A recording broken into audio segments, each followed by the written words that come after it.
Hello, everybody. My name is Rudolpho, the town crier. I'm a retired stand-up comedian, and I was bored out of my mind after my retirement, and the wife practically kicked me out of the house because having me around all the time might lead her to an early grave.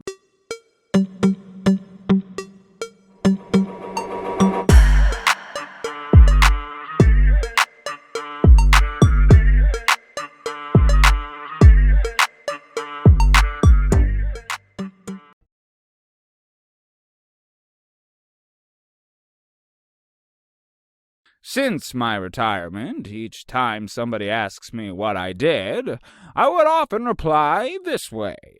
I'm a retired stand-up comic who wished he was Eddie Murphy, Jim Carrey, and Dave Chappelle all combined.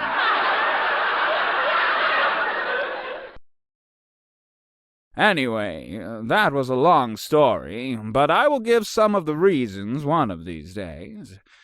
I'm glad you stopped by. I've been out and about all day, and it seems like everyone I met was coming down with something. I guess it's cold and flu season.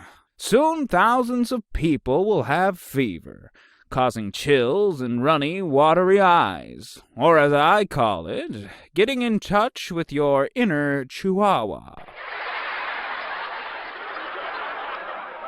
I spent the afternoon at the bank and at the mall, which got me to thinking. Every set of double doors in every building in the country has a sign that says, "Use other door." It kind of makes you wonder why they didn't save money by buying just one door to begin with. I've had some exciting things going on lately, and I've been really busy. I'm actually going to be performing in a concert with my old band. A lot of people don't realize this about me, and it is finally time I revealed this about myself. I was one of the original Spice Girls. I was Old Spice. Okay, so I'm not really a singer, but I have been working on something I'm very proud of, and I'm pleased to announce the release of my new self-help ebook. It's called How to Stop Overthinking in 27,346 Easy Steps. If it takes off, I'm planning a 350-part lecture series and a series of 798 interactive videos. In all of my creative endeavors, I try to follow a simple but powerful inspirational view.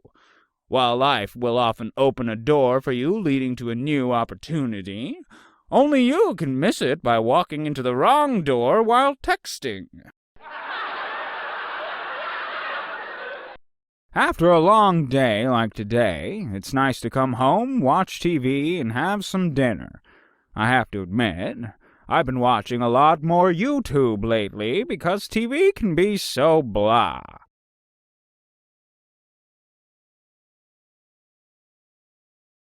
Yesterday, I saw one of those commercials on forest fire prevention, and it got me to thinking.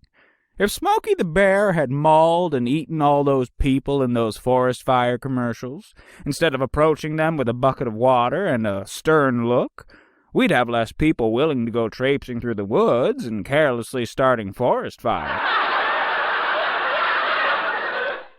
My tastes tend to be diverse in what I watch. What I really love is the superhero stuff I see on television and in movies. But I have to admit, I never understood why the bad guys named it the Legion of Doom.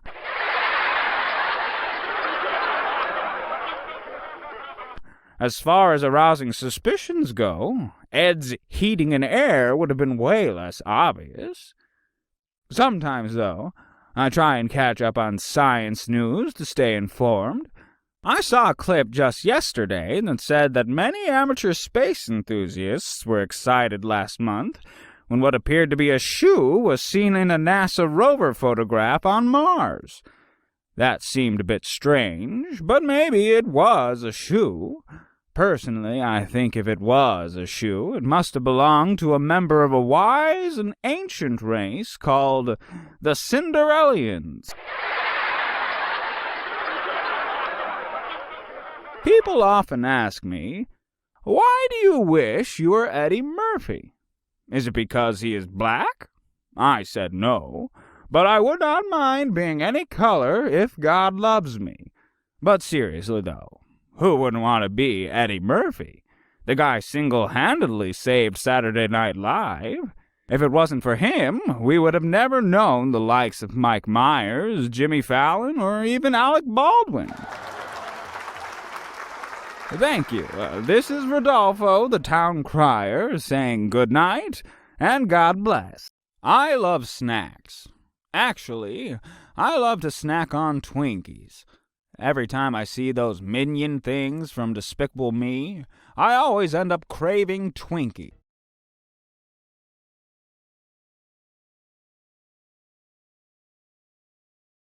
Who else here loves Twinkies? I've been told time and time again that Twinkies could make you fat. At my age, I could use a few pounds to make my skinny ass fit nicely into black leather pants right now. Speaking of leather pants, am I the only person who admires how Eddie Murphy fits in those red leather pants in Delirious? Quotable quotes. I have a hate-love relationship with quotable quotes. Some really drive me crazy. Fortunately for me, I have coined some of the ones that annoy me the most into an extended line for my routine. I just added some quotable responses to each of them to say I don't like it.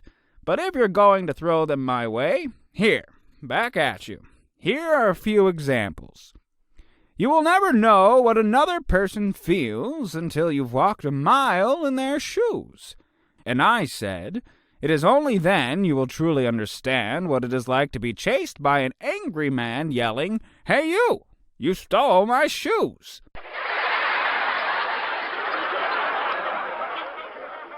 Remember, you can catch more flies with honey than you can with vinegar.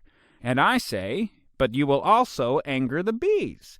And no one wants to deal with angry bees while celebrating honey-covered flies. And finally, a bird in the hand is worth two in the bush. And I said, unless you have a whole bush full of birds, in which case you should open up a petite egg farm that caters to people who are fans of the tiny home movement, so they can make nickel-sized omelets to go with their grilled petite sirloin medallions. You guys have been awesome. Thank you, and good night. I ran into a young man at the store the other day. He was looking at me funny. Suddenly he approached me and says, "Hey, Rudolpho, what exactly do you mean when you say you wished you were Eddie Murphy, Jim Carrey, and Dave Chappelle combined?" "I can understand Eddie Murphy and Dave Chappelle because they are stand-up comics," he says. "But why Jim Carrey?" Apparently this smart aleck must have been watching too many Dumb and Dumber movies, because he did not know that before The Mask there was Jim Carrey, the stand-up comedian.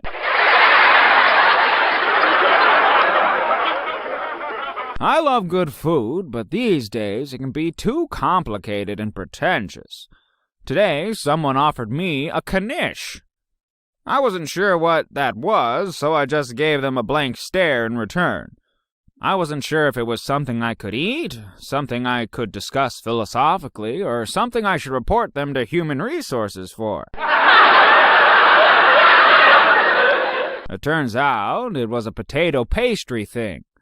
My response was, a potato pancake. Apparently, the blank stare works both ways. I even tried to get into the pretentious food movement when they opened a new place about 2 blocks down the street. The sign outside said that their food provided their customers with a sense of organic solitude. For those who need translation, organic solitude usually means Come into our shop that smells like incense, where there are only 3 tables, and for $18 we'll serve you a burned and bland-tasting tiny cookie and 3 ounces of bitter tea, and while you eat you can look at an unrecognizable art blob that is really something we found on the tracks outside a train station. Having learned those translation skills here the hard way, I declined to enter this place of solitude and reflection, and instead opted for the caramel and praline latte at the local donut and coffee shop for $2.99. It was awesome. I guess my tastes are a little more mainstream. I tend to be more of a meat and potatoes man, and I love a good barbecue. Why, just last week, a truck carrying frozen chicken collided with a truck carrying bees. The explosion was so intense that it flash-cooked the chicken in a matter of minutes. But on a happier note, the Highway Patrol made $26,000 for their charity fund selling honey barbecue chicken.